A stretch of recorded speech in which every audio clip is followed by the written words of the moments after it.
Hello students, welcome back to my channel. पिछले video में मैंने आपको मेथड्स ऑफ प्रिपरेशन का एक मेथड एक्सप्लेन किया था which was divided into 3 categories. In case you have missed that, please watch that before watching this, okay, क्योंकि वो अगर आपने नहीं देखा तो ये वाला वीडियो समझने में आपको थोड़ी डिफ़िकल्टी हो सकती है।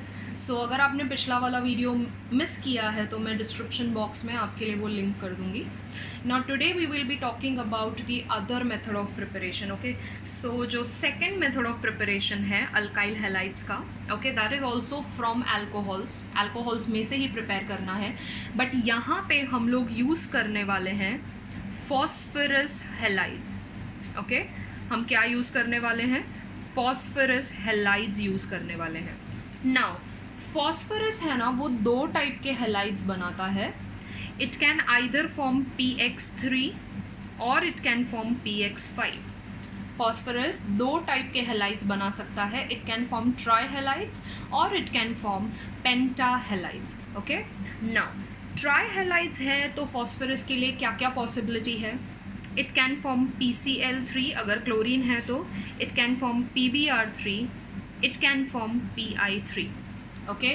Phosphorus can form three types of trihalides: PCl3, PBr3 and PI3. We are not going to talk about PF3, okay, for obvious reasons. Now pentahalides में क्या क्या हो सकता है? PCl5, PBr5 and PI5. Okay, so according to the general formula that I have written, PX3 and PX5, there are 6 possibilities like this. Okay, अब आपको ये पता होना चाहिए कि इनमें से कौन से कंपाउंड्स एग्जिस्ट करते हैं, कौन से एग्जिस्ट नहीं करते, कौन से स्टेबल हैं और कौन से लेस स्टेबल हैं। ओके, तो सबसे पहले हम बात कर लेते हैं उन कंपाउंड्स की जो एग्जिस्ट ही नहीं करते।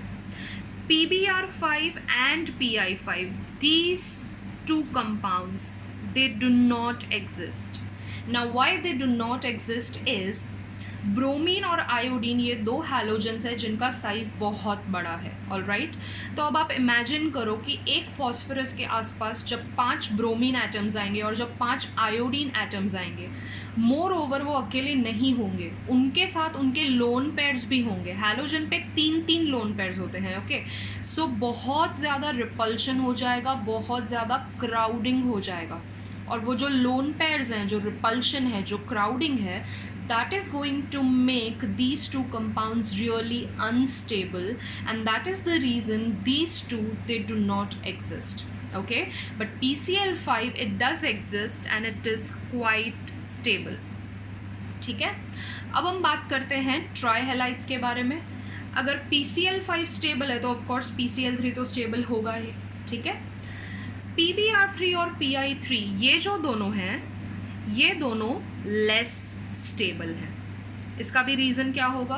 ऑफ कोर्स ब्रोमीन और आयोडीन का जो बड़ा साइज़ है वो, तो ये लोग लेस स्टेबल हैं। अब अगर ये लेस स्टेबल हैं तो आपको इन्हें इन सिटू प्रिपेयर करना होगा। लास्ट वीडियो में मैंने इन सिटू का मीनिंग आपको एक्सप्लेन किया हुआ है। ओके, सो PBr3 और PI3 को आपने इन सिटू प्रिपेयर करना है, और उसे इन सिटू प्रिपेयर कैसे करते हैं? PBr3 और PI3 के लिए आपको लेना है red phosphorus and you are going to react it with corresponding halogen. मतलब अगर आपको PBr3 प्रिपेयर करना है तो आप रेड फॉस्फोरस और ब्रोमीन को रिएक्ट करोगे, और PI3 के लिए रेड फॉस्फोरस और आयोडीन को रिएक्ट करोगे।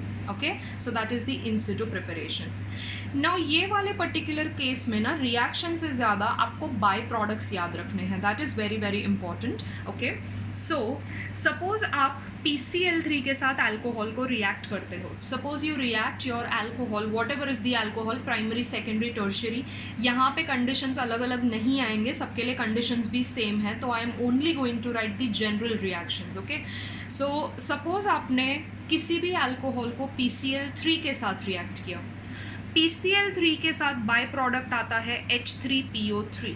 Okay, now what is H3PO3 called? H3PO3 is called phosphorus acid. H3PO3 को क्या बोला जाता है? phosphorus acid बोला जाता है। Now, if you react any alcohol with PCl5, ठीक है, PCl5 के साथ जब आप रिएक्ट करोगे तो आपको दो बाई प्रोडक्ट्स मिलेंगे. आपको मिलेगा POCl3, आपको मिलेगा HCl. HCl आपको सबको पता है, इट इज़ हाइड्रोजन क्लोराइड और hydrochloric acid. POCl3 is phosphoryl chloride. Okay, या सिंपली आप इसको फॉस्फरस ऑक्सीक्लोराइड बोल सकते हो. It is called as phosphoryl chloride और it is also called as phosphorus oxychloride. ठीक है. अब PCl3 है, चाहे PBr3 है, चाहे PI3 है, this is the only product you are going to get. This is the only by product that you are going to get. और PCl5 तो एक ही है. PBr5 और PI5 के साथ तो रिएक्शन होंगे नहीं. Okay, now let us write down the reactions. Reactions लिखने के लिए सबसे पहले हम लेंगे alcohol. I am only writing general reaction, क्योंकि इसमें मैंने बोला है कि आप चाहे कोई भी अल्कोहल लो, किसी के लिए अलग अलग कंडीशन नहीं है, everything is same. Okay, so suppose I take alcohol and I react it with PCl3, I just have to heat it. Okay, तो यहाँ पे जो PCl3 है वो क्या है? It is a source of chlorine. तो जो आपका अल्कोहल है उसमें जो OH है वो OH हट के उसके बदले आ जाएगा Cl. So you are going to get RCl, that is alkyl chloride. और PCl3 के साथ क्या बाय प्रोडक्ट आने वाला है? PCl3 के साथ आएगा H3PO3, that is phosphorus acid. To be very specific, it is called as orthophosphorus acid. Okay, so this is what you get. Now this equation doesn't look balanced, right? यहाँ पे कितने chlorine हैं? We have 3 chlorine atoms here. लेकिन हमारे पास जो product है उसमें तो एक ही क्लोरीन है. That means this is going to be 3 times. अब अल्काइल ग्रुप 3 बार हो गया है, दैट मीन्स ये मॉलिक्यूल भी आपको 3 टाइम्स लेना पड़ेगा. बाकी की चीज़ें अगर आप देखोगे तो it is already balanced. I have 3 hydrogens, so I have 3 hydrogens over here. I have 1 phosphorus that is appearing here and I have 3 oxygens, वो यहाँ पे. ओके, तो अब आपने अल्कोहल को जब PCl3 के साथ रिएक्ट किया तो आपको मिला alkyl chloride along with phosphorus acid. Now same way I can write down the reaction with PBr3, लेकिन आपको PBr3 में खाली क्या करना पड़ेगा? एरो पे आपको लिखना पड़ेगा red phosphorus plus bromine. Why red phosphorus plus bromine? Because I said PBr3 और PI3 हैं, they are less stable, और less stable होने की वजह से you have to prepare them in situ. Okay, in situ preparation आपको उसका करना होगा. So that is why in situ preparations के लिए जो conditions होते हैं वो हमेशा आपको ऐसे arrow पे लिखने होते हैं. All right. प्रोडक्ट क्या होगा? PBr3 क्या है? It is a source of bromine atom. So ये आपका जो OH है उसके बदले आ जाएगा ब्रोमीन, तो you will get RBr plus the by product remains the same, you get H3PO3. Again you have to balance the equation same way. Okay, same equation आएगा अगर मैंने यूज़ किया PI3. आपको यहाँ पे सिर्फ क्या लिखना होगा? रेड फॉस्फरस, और ब्रोमीन की जगह आप आयोडीन लिखोगे. You get 3 molecules of alkyl iodide plus you get H3PO3. Okay, so this is the first reaction, or these are the first set of reactions जिसमें हमने phosphorus trihalides के साथ alcohol को react किया है to get alkyl halides. Again I will repeat, ये जो alcohol हैं ये primary, secondary या tertiary, ये तीनों में से कोई भी हो सकते हैं. तीनों के लिए कंडीशंस यही रहने वाले हैं. There is absolutely no change in conditions here. Okay, so alcohols कोई भी हो सकते हैं. नाउ लेट अस टेक और consider the reactions with PCl5. ठीक है, PCl5 का रिएक्शन करते हैं हम. So I will take alcohol, I am going to take PCl5. Okay, normal heating है. ऑफ कोर्स PCl5 भी किसका सोर्स है? वो क्लोरीन का सोर्स है. तो ये जो OH है हमारे पास, वो OH रिप्लेस हो जाएगा with chlorine. So you will gate RCl, that is you get alkyl chloride. And PCl5 के साथ जो बाय प्रोडक्ट्स बनते हैं वो कौन कौन से थे? They were POCl3 and HCl. I have already explain this to you. POCl3 is phosphoryl chloride, HCl is hydrogen chloride और hydrochloric acid. Now if you look at this equation, it is balanced. Okay, total कितने chlorine atoms हैं हमारे पास? We have 5 chlorine atoms here. So I have 1 chlorine, I have 3 chlorine, that is 4, and this is 5th chlorine. Okay, so the equation is balanced. This is the reaction with PCl5. PBr5 और PI5 तो exist करते ही नहीं है, तो उनके साथ of course कोई reaction नहीं आएगा. ठीक है, now ये हो गया reactions with phosphorus halides. So that was the second method. Now we'll talk about the third method, and probably one of the most important method, और इसके ऊपर बहुत सारे MCQs और क्वेश्चंस भी पूछे जाते हैं. We are going to react with thionyl chloride. Very very important. Okay, thionyl chloride. अब ये थायोनिल क्लोराइड होता क्या है? SOCl2, सल्फर ऑक्सीक्लोराइड को थायोनिल क्लोराइड बोलते हैं. सल्फर कंटेनिंग कंपाउंड्स को थायो कंपाउंड्स बोला जाता है. ये आपने ऑलरेडी सीखा है. सो यहाँ पे सल्फर है, that is why this compound is known as thionyl chloride. Okay, now ये वाला जो प्रोसेस है ना, जब हम थायोनिल क्लोराइड के साथ अल्कोहल्स को रिएक्ट करते हैं, इस वाले प्रोसेस को एक नाम है. That process is called as Darzens process. Okay, क्या बोला जाता है? डार्जन्स प्रोसेस. टार्जन नहीं है, इट इज डार्जन्स प्रोसेस. SOCl2 क्या है? थायोनिल क्लोराइड, और it is sulphur oxychloride. And the process of preparation of alkyl halides using thionyl chloride is known as Darzens process. Okay, now reaction देख लेते हैं सबसे पहले. So I will take as usual alcohol. Okay, ये primary, secondary या tertiary कोई भी हो सकता है. I have to react it using SOCl2. उसको किसके साथ रिएक्ट करना है? SOCl2 के साथ. नाउ ये वाले केस में आपको रिफ्लक्स करना है इन प्रेजेंस ऑफ पिरिडीन और पाइरिडीन. ओके, आपको क्या करना है? रिफ्लक्स. रिफ्लक्स क्या होता है? मैंने प्रीवियस वीडियो में एक्सप्लेन किया है. सो आपको रिफ्लक्स करना है इन प्रेजेंस ऑफ पिरिडीन और पाइरिडीन. ओके, तो प्रोडक्ट क्या मिलेगा? SOCl2 है, correct. It is the source of chlorine. So ये जो OH है उसके बदले I will have chlorine, that is RCl plus. Byproduct है SO2 and HCl. Now if you look at the byproducts carefully, SO2 और HCl हैं. मैंने upward arrow बताया है, यानी कि दोनों गैस फेज में हैं. यानी कि दोनों गैस फेज में होने की वजह से वो ईजीली इवोपरेट हो जाते हैं. That is why this reaction is more preferable than the reactions which we have done earlier. PCl3 और PCl5 यूज़ करके भी आपको क्या मिला था? अल्काइल क्लोराइड ही मिला था, correct. We had got alkyl chloride from alcohol using PCl3 and PCl5. SOCl2 use करके भी हमको सेम मिल रहा है. तो एग्जाम में कभी कभी क्वेश्चन आता है कि out of the three which one is the best method to prepare alkyl chloride. Your answer will be this, that thionyl chloride method is the best one. क्योंकि जो बाय प्रोडक्ट्स हैं वो गैशियस हैं, इसके लिए वो इवोपरेट हो जाएंगे. तो यहाँ पे आपको सेपरेशन का प्रॉब्लम नहीं होगा. You will only get the required product. Now question is कि यहाँ पे पिरिडीन का क्या रोल है फिर. नाउ हमने बोला है कि जो बाय प्रोडक्ट हैं वो गैशियस हैं, वो इवोपरेट हो जाएंगे. ओके, SO2 और HCl. नाउ जो हमारे बाय प्रोडक्ट्स हैं वो एसिडिक हैं. HCl तो ऑफकोर्स एसिडिक हैं, और सल्फर डाइऑक्साइड को भी it has a little acidic character in it. It is not necessary that हमारे जितने भी बाय प्रोडक्ट्स, मतलब ये जितना भी अमाउंट फॉर्म हुआ है वो पूरा का पूरा इवोपरेट हो जाएगा. देर आर इंस्टेंसेस और देर आर टाइम्स जब आपके रिएक्शन मीडियम में ये बच जाएगा, थोड़ा बहुत बच जाएगा. तो अगर ये बच जाएगा तो उसको तो सेपरेट करना ही पड़ेगा. और एसिड है तो उसको सेपरेट करने का बेस्ट तरीका क्या है कि आप उसके अंदर बेस ऐड कर दो. Pyridine is an excellent base. Okay, तो वो क्या करेगा? आपका जो एक्सेस ऑफ एसिड बचा हुआ है रिएक्शन मीडियम में, उसके साथ रिएक्ट करके न्यूट्रलाइज कर देगा एसिड को और सॉल्ट बनाएगा, और फिर सॉल्ट को आप इजीली सेपरेट कर सकते हो. So that is the role of pyridine here. Okay, but in general if I consider the previous reactions and the reaction with SOCl2, of course this method is the best one because the byproducts formed are gaseous. Therefore it is very easy or very convenient for us to get the required product in a greater quantity. ये तो evaporate हो जाएंगे. Okay, but then you have to remember the role of pyridine.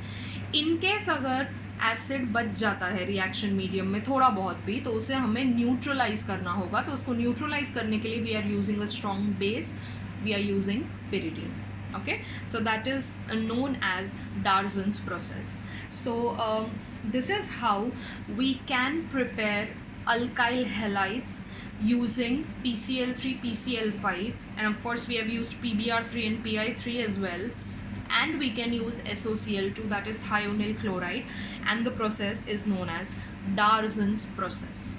Okay, now next we will consider two named reactions. Okay, now when I say named reactions, you have to be very careful, you have to remember them, क्योंकि named reactions भी बहुत ज़्यादा important होते हैं again. So ये जो दो reactions हम करने वाले हैं, उन दो reactions को बोला जाता है halogen exchange reactions. क्या बोला जाता है? halogen exchange reactions. यानी कि यहाँ पे आप जो दो reactants लोगे वो दोनों में हैलोजन होगा, आपको सिंपली हैलोजन को एक्सचेंज करना है या इंटरचेंज करना है. ओके, इसमें दो पॉसिबिलिटीज़ हैं. जो फर्स्ट रिएक्शन है हैलोजन एक्सचेंज वाला रिएक्शन, उसे बोला जाता है फिनकिल्स्टन रिएक्शन. नाम थोड़ा वियर्ड है पर आपको याद रखना पड़ेगा. जो फर्स्ट रिएक्शन है उसे क्या बोला जाता है? फिनकिल्स्टन reaction. Now Finkelstein reaction is mainly used for the preparation of alkyl iodides. Okay, अगर आपको alkyl iodides prepare करना है तो आप कौन सा reaction consider करोगे? You are going to consider Finkelstein reaction. Alkyl iodide आप प्रिपेयर कर सकते हो यूजिंग अल्काइल क्लोराइड और अल्काइल ब्रोमाइड. तो अब अगर मुझे फिनकिल्स्टन रिएक्शन को रिएक्शन के फॉर्म में रिप्रेजेंट करना हो तो how can I do it? You have to take either alkyl chloride और you can take alkyl bromide. Okay, आप कोई भी ले सकते हो दोनों में से. You are going to react them with NaI, that is sodium iodide. Okay, now the reaction is carried out in presence of dry acetone. किसके प्रेजेंस में रिएक्शन होता है? रिएक्शन होता है ड्राई एसीटोन के प्रेजेंस में. ना सबसे पहले ड्राई एसीटोन क्या है? एसीटोन आपको सबको पता है, it is a nail paint remover. Okay, ना एसीटोन तो लिक्विड होता है, तो why we have written dry acetone? Dry acetone का मतलब है ड्राई लिक्विड. ओके, तो लिक्विड कैसे ड्राई हो सकता है? ना ऑर्गेनिक केमिस्ट्री में जब भी आपको ऐसा कोई टर्मिनोलॉजी आएगा dry liquid types, dry liquid का मीनिंग होता है a particular liquid without any moisture, without any water molecules in it. ऐसे लिक्विड्स को ड्राई लिक्विड्स बोलते हैं. तो dry acetone is acetone without any moisture. Okay, now NaCl will get eliminated, NaBr will get eliminated और आपको क्या मिलेगा? You will gate alkyl iodide. That's what the reaction is. We prepare alkyl iodides in Finkelstein reaction. Byproduct is NaCl here and NaBr here. Okay. Now, dry acetone लेने का एक और reason है और वो रीज़न ये है कि यहाँ पे बाई प्रोडक्ट हमें क्या क्या मिला? NaCl और NaBr. NaCl और NaBr सॉल्ट्स हैं, करेक्ट? और ये सॉल्ट्स का प्रेसिपिटेट ड्राई एसीटोन में ईजीली फॉर्म होता है. These salts get easily precipitated in dry acetone. That is why we are using dry acetone in this particular reaction. Okay, so halogen exchange reaction में जो पहला वाला reaction है वो कौन सा है? वो है फिनकिल्स्टन रिएक्शन. और फिनकिल्स्टन रिएक्शन किसके लिए यूज़ होता है? It is use to prepare alkyl iodides. अगर हम आयोडाइड्स प्रिपेयर कर रहे हैं और रिएक्शन का नाम है हैलोजन एक्सचेंज, तो ऑफकोर्स हमें ऐसा कंपाउंड लेना होगा जिसमें ऑलरेडी हैलोजन प्रेजेंट है. So we are preparing alkyl iodides from either alkyl chlorides और alkyl bromides. Okay, using sodium iodide in dry acetone. And what is the role of dry acetone here? Our byproducts are sodium chloride and sodium bromide. They easily get precipitated in dry acetone. That is why we are carrying out these reactions using dry acetone. ठीक है. Now इसी में जो दूसरा reaction है halogen exchange में, the second reaction, it is known as Schwarz reaction. Okay. What is that reaction called? It is called as Schwarz reaction. Now, Schwarz reaction is used to prepare alkyl fluorides. अगर आप लोगों ने ध्यान दिया होगा तो अभी तक हमने ऐसा कोई मेथड नहीं किया है जिसमें हम फ्लोराइड्स प्रिपेयर कर सकते हैं. So here we have this method. So Schwarz reaction में हम क्या कर सकते हैं? हम प्रिपेयर कर सकते हैं alkyl fluorides. Okay, now alkyl fluorides prepare करने के लिए आपको एक अल्काइल हैलाइड लेना होगा. सो let us say I take RCl, I take alkyl chloride. Okay, I will react it with AgF. AgF is silver fluoride. Reaction is quite simple. AgCl will get precipitated. आपको पता है silver has a greater affinity for chlorine. AgCl के curdy white precipitate बनते हैं. Okay, so AgCl will get precipitated. You are going to get RF plus AgCl with a downward arrow. Is that clear? This is called as Schwarz reaction. Now ये वाले reaction में मैंने silver fluoride use किया है. आपके पास बहुत सारे options हैं. सिल्वर फ्लोराइड के जगह आप यूज़ कर सकते हो Hg2F2. Hg2F2 मतलब आप मर्क्यूरिक फ्लोराइड भी यूज़ कर सकते हो. आप यूज़ कर सकते हो AsF3. AsF3 is arsenic fluoride. And then you can also use SbF3. SbF3 is antimony fluoride. Okay, आपने यहाँ पे सिल्वर फ्लोराइड लिया है, उसके जगह पे आप इन तीनों में से कोई भी यूज़ कर सकते हो, but most commonly silver fluoride ही यूज़ किया जाता है because it has a greater affinity for chlorine. Okay, so these two are the examples of halogen exchange. तो एक रिएक्शन में हमने अल्काइल आयोडाइड प्रिपेयर किया और दूसरे रिएक्शन में हमने अल्काइल फ्लोराइड प्रिपेयर किया. क्योंकि अल्काइल क्लोराइड और अल्काइल ब्रोमाइड को प्रिपेयर करने के लिए we have n number of methods, लेकिन आयोडाइड्स एंड फ्लोराइड्स के लिए we have limited methods. Okay, so that is why these are the two methods जिसमें आप आयोडाइड्स और फ्लोराइड्स प्रिपेयर कर सकते हो. Okay, so these two are the halogen exchange reaction. Okay, so this is the second part of methods of preparation. So I hope you have understood this. Now we are still left with one more method and I want to discuss about that method in detail. I'll be doing that next time. Until then, when you see the next video, you have to revise these things क्योंकि methods of preparation या reactions अब हम शुरू कर रहे हैं तो वो reactions सारे एक दूसरे से connected होते हैं. तो अगर आपको ये जो इनिशियल रिएक्शंस है वो नहीं पता है तो आप डायरेक्टली अगर एडवांस रिएक्शंस करने जाओगे तो वो कुछ नहीं समझ में आएगा. तो इसके लिए please keep practising these reactions. The only way to understand these reactions is you have to practise. Okay, so I hope you understood this. I will see you next time with few more methods of preparation. Until then, thank you.